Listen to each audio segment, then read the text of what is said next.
নমস্কাৰ, এই মুহূৰ্তত আহি পৰিছে ৰাতিপুৱাৰ কেইবাটাও গুৰুত্বপূৰ্ণ খবৰ। আজি হৈছে 5 আগষ্ট। গোটেই অসম তথা ভাৰতৰ বিভিন্ন প্ৰান্তৰ পৰা যুগুত হৈছে কেইবাটাও ডাঙৰ খবৰ। অৰুণোদয় আঁচনিক লৈ কেইবাটাও গুৰুত্বপূৰ্ণ মন্তব্য কৰিছে অসমৰ মুখ্যমন্ত্ৰী ডক্টৰ হিমন্ত বিশ্ব শৰ্মাই।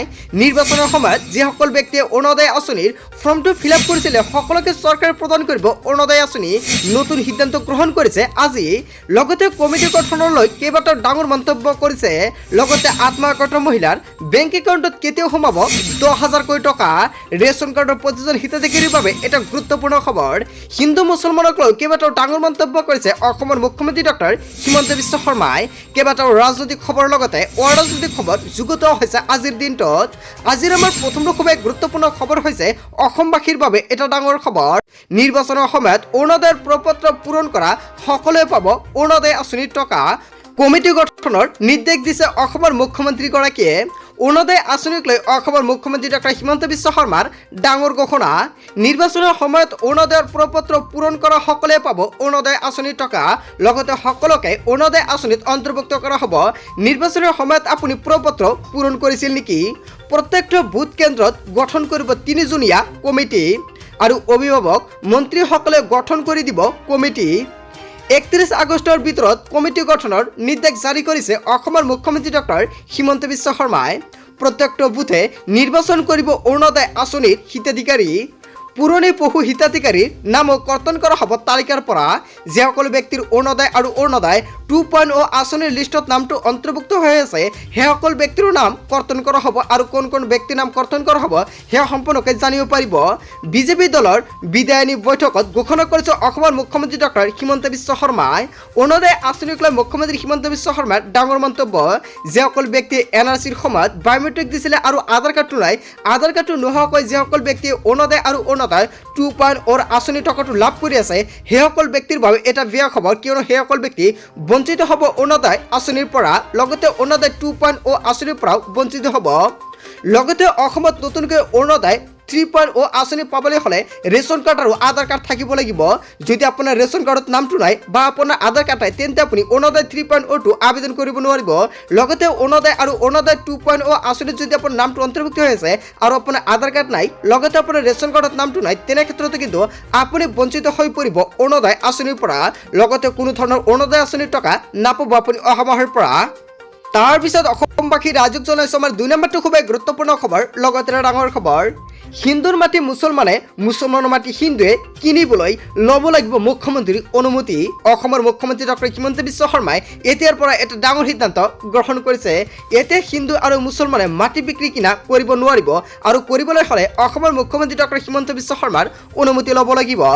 মাটি বাৰী ক্ৰয় কৰাৰ সন্দৰ্ভত মুখ্যমন্ত্ৰী হিমন্ত বিশ্ব শৰ্মাই ডাঙৰ ঘোষণা কৰিছে।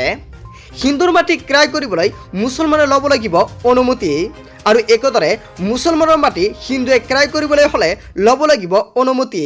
মুখ্যমন্ত্ৰীৰ অনুমোদনৰ পিছতেই ক্ৰয় কৰিব পাৰিব হিন্দু বা মুছলমানৰ মাটিসমূহ।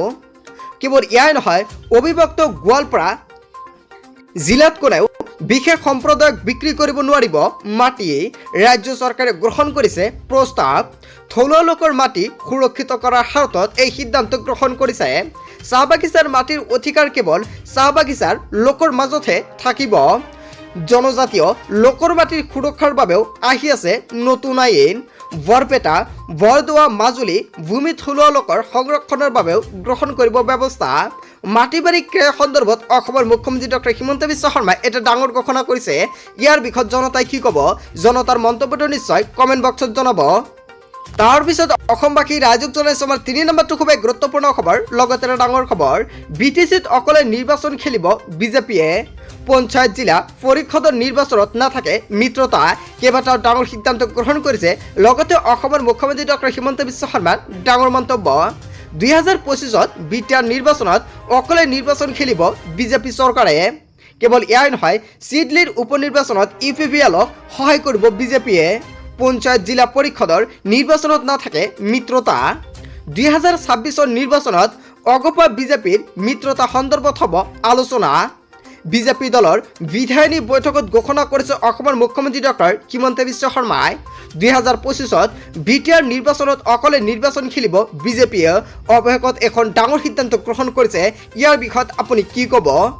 তাৰ পিছত অসমবাসী ৰাইজক জনাইছো আমাৰ 4 নম্বৰটো খুবেই গুৰুত্বপূৰ্ণ খবৰ। লগতে এটা ডাঙৰ খবৰ, অশান্ত বাংলাদেশ ছাত্ৰ আন্দোলনে লৈছে ভয়ংকৰ ৰূপ, কিয়নো ছাত্ৰ আন্দোলনত অচল পৰিছে সমগ্ৰ বাংলাদেশ। সংৰক্ষণক কেন্দ্ৰ কৰি চলি আছে ছাত্ৰ আন্দোলন। ভয়ংকৰ আন্দোলনত কেইবা শতাধিক লোক নিহত হৈ পৰিছে, আহত হৈছে 3 সহস্ৰাধিকৰো অধিক প্ৰতিবাদকাৰী। আৰক্ষীৰ প্ৰতিবাদকাৰীৰ মাজত অব্যাহত আছে খণ্ডযুদ্ধ। সমগ্ৰ দেশতে জাৰি কৰা হৈছে কাৰফিউ, বন্ধ কৰি দিয়া হৈছে ইণ্টাৰনেট সেৱা।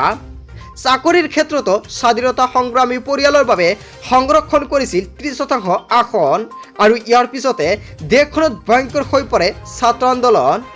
বিশ্ববিদ্যালয়লৈ বিয়পি হৈ পৰিছে এই আন্দোলন। শেখ হাছিনা চৰকাৰৰ সিদ্ধান্তৰ বিৰুদ্ধে প্ৰতিবাদ সাব্যস্ত কৰে দেশখনৰ ছাত্ৰ সমাজে। হয় বন্ধু বান্ধৱীসকল, আচলতে ছাত্ৰ সমাজে যিখন পন্থা হাতত লৈছে, ইয়াৰ বিষয়ত জনতাই কি ক'ব, জনতাৰ মন্তব্যটো নিশ্চয় কমেণ্ট বক্সত জনাব। তাৰপিছত অসমবাসী ৰাইজক জনাইছো আমাৰ 5 নম্বৰটো খুবেই গুৰুত্বপূৰ্ণ খবৰ। লগতে এটা ডাঙৰ খবৰ, অৰুণোদয় আঁচনিক লৈ কেইবাটাও গুৰুত্বপূৰ্ণ পন্থা হাতত লৈছে কেবিনেট বৈঠকত। কি বৈঠকত উল্লেখ কৰিছে সম্পূৰ্ণকৈ জানিব পাৰিব। Press conference highlights 31 July 2024। 31 জুলাইত কেইবাটাও গুৰুত্বপূৰ্ণ পন্থা হাতত লৈছে চৰকাৰে। প্ৰথমতে যিখন গুৰুত্বপূৰ্ণ পন্থা হাতত লৈছে সেয়া হৈছে আত্মনিৰ্ভৰ অসম অভিযানৰ জৰিয়তে, আৰু সকলোকে কিন্তু চৰকাৰে 2 লাখকৈ টকা প্ৰদান কৰিব। 30,000 যুৱক যুৱতীক চৰকাৰে প্ৰদান কৰিব 2 লাখকৈ টকা। আপুনি আবেদন কৰিছিল নেকি? যদি কৰিছিলে তেন্তে আপোনাৰ বাবে এটা ভাল খবৰ। লগতে কিন্তু 5 ছেপ্টেম্বৰত আপোনালোকৰ বাবে এটা ভাল খবৰ, কিয়নো 16 অক্টোবৰৰ পৰা 5 ছেপ্টেম্বৰলৈকে সকলোৱে কিন্তু ইণ্টাৰভিউ দিব লাগিব। যিসকলে ইণ্টাৰভিউত পাছ কৰিব অকল সেইসকলকে চৰকাৰে প্ৰদান কৰিব 2 লাখকৈ টকা। আত্মনিৰ্ভৰ অসম অভিযানৰ প্ৰত্যেকজন যুৱক যুৱতীৰ বাবে এটা গুৰুত্বপূৰ্ণ আপডেট প্ৰকাশ কৰা হৈছে। লগতে গ্ৰেড 3 গ্ৰেড 4 প্ৰত্যেকজন হিতাধিকাৰীৰ বাবে এটা ডাঙৰ খবৰ। গ্ৰেড 3 গ্ৰেড 4 যিসকল ষ্টুডেণ্ট আছে সেইসকলে এতিয়া প্ৰিপাৰেশ্যন কৰক, কিয়নো প্ৰত্যেকজনৰ বাবে এটা ডাঙৰ পন্থা হাতত লৈছে চৰকাৰে। এতিয়াৰ পৰা ডিচিসকলে এটা ডাঙৰ সিদ্ধান্ত গ্ৰহণ কৰিব। গ্ৰেড 3 গ্ৰেড 4ত কোনো ধৰণৰ যাতে জালিয়াতি নহয় তাৰ বাবে ডিচিসকলে সম্পূৰ্ণকৈ ইয়াক লৈ দায়িত্ব গ্ৰহণ কৰিব, আৰু সকলোকে দায়িত্ব গ্ৰহণ কৰিছে অসমৰ মুখ্যমন্ত্ৰী ডক্টৰ হিমন্ত বিশ্ব শৰ্মাই। কেৱল ইয়াৰ নহয়, অৰুণোদয় আঁচনিক লৈ এটা ডাঙৰ পন্থা হাতত লৈছে। অৰুণোদয়ক লৈ ইয়াতে চাওক, 20 lakh new beneficiary will be added under Arunodoi 3.0 from September. আৰু ছেপ্টেম্বৰৰ পৰা কিন্তু চৰকাৰে 20 লাখ নতুন হিতাধিকাৰী এড কৰিব অৰুণোদয় আঁচনিত। যিসকল ব্যক্তিৰ আধাৰ কাৰ্ড আৰু ৰেচন কাৰ্ড আছে সেইসকল ব্যক্তিক চৰকাৰে প্ৰদান কৰিব এই আঁচনি। আপোনালোকে নিশ্চয় সম্পূৰ্ণ ইয়াতে উল্লেখ কৰিছে চৰকাৰে। চাওক, আধাৰ কাৰ্ড লগতে ৰেচন কাৰ্ড যদি আপোনাৰ আছে তেন্তে আপুনি চৰকাৰে এই অভিলাষী আঁচনি সুবিধা লাভ কৰিব পাৰিব। আৰু কোন ব্যক্তিয়ে পাব নিশ্চয় আপোনালোকে সম্পূৰ্ণকৈ জানিছে। লগতে ইলেকশ্যনৰ সময়তে যিসকল ব্যক্তিয়ে ফৰ্মটো ফিল আপ কৰিছিলে অকল সেইসকল ব্যক্তিক চৰকাৰে প্ৰদান কৰিব টকা। তাৰপিছত চৰকাৰে এখন আন এটা গুৰুত্বপূৰ্ণ সিদ্ধান্ত গ্ৰহণ কৰিছে। অমৃত বৃক্ষ আন্দোলন 2.0 উইল বি কানেক্টেড টিল আগষ্ট 20। ইয়াতে কিন্তু 2020 ইয়াতে সম্পূৰ্ণকৈ অমৃত বৃক্ষ আন্দোলন 2.0 উইল বি কানেক্টেড টিল আগষ্ট 20। ইয়াতে কিন্তু 20 আগষ্টৰ আগতে সকলোৱে কিন্তু গছ পুলি ৰোপণ কৰি চেলফি আপলোড কৰিব লাগিব। আৰু চৰকাৰে সিদ্ধান্ত লৈছে 3 crore আৰু 3 কোটি গছ পুলি ৰোপণ কৰাৰ সিদ্ধান্ত গ্ৰহণ কৰিছে। চ' বন্ধু বান্ধৱীসকল, আশা কৰিলোঁ আপোনালোকে সকলোৱে গছ পুলিটি ৰোপণ কৰিব। চ' বন্ধু বান্ধৱীসকল, আজিৰ মূল ভিডিঅ'খনত আপোনালোকক এইখিনি সৰু এটা ইনফৰমেশ্যন দিবলগীয়া আছিলে।